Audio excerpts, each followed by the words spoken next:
Hey there, Wes Dove here with Dove Development Consulting. So recently we took a look at one of our nation's founders, kind of on the heels of something I did several years ago and looking at what characteristics, what leadership styles, what traits George Washington brought to the table. We recently looked at what Benjamin Franklin, one of our oldest folks signing the Declaration of Independence, the Constitution, the Articles of Confederation, so many different things that Ben Franklin did. On the heels of that, what we're going to do now is kind of turn the page and start looking at some of the other founders that were so instrumental in that process with Franklin. Now, the first one we're going to look at was truly an artist with the written word. He had a tremendous education. He was astute. It was just pretty amazing, and all the different things he did, including founding some Virginia universities. Now, with that said, what we're going to do as we really dig in, we're going to look at why specifically was Thomas Jefferson chosen to really create that first draft of the Declaration of Independence. What were the things that really brought him to the table and made him stand out in 1776 as Virginia's delegate to the convention at that point in time, the Continental Congress or whatnot?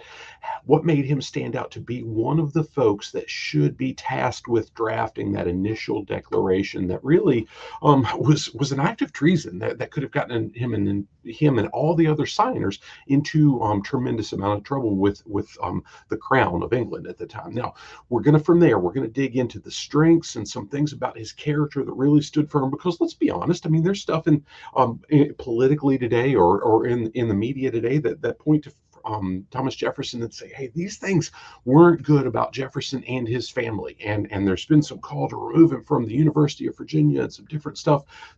We want to build on his strengths. Why was he even there? And why did he play such a critical role in the founding of this great nation? Then we're going to move forward and we're going to look at, okay, let's be honest, we've all got weaknesses. What were his primary weaknesses? How did it lead to some poor choices that he made?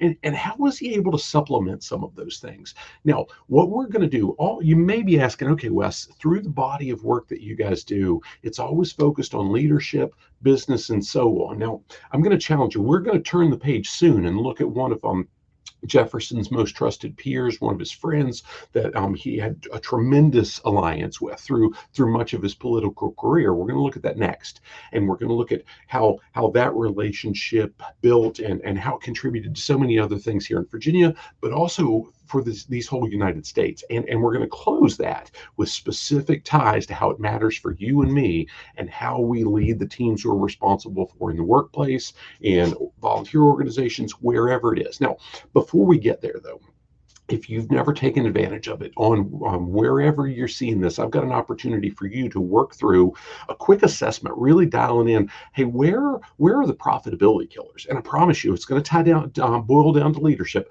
Where are the profitability killers in your organization that leadership may make a difference? And how can we help put a shot in the arm? How can we help address those profitability killers? Now, wherever you're accessing this, there should be a link to take that quick assessment, and it'll land you on some options that I feel like we can best serve you, and a challenge you to take advantage of one of those, and let's see where we go from there and how we can capture that profitability in your organization. Now, until then, what I want you to do is work through this, study this stuff. It's certainly not everything there is to know about Thomas Jefferson. I can't do it all in one quick insert like this. And we won't go into everything into his peer that we'll look at next, just like we didn't with Ben Franklin or even George Washington before. But I'll challenge you to look for what can you pull away? How can you identify with those strengths? How can you protect against those weaknesses? And how can you use them to make a difference in the teams you lead? With that said, make it a great day. We look forward to seeing you soon. God bless.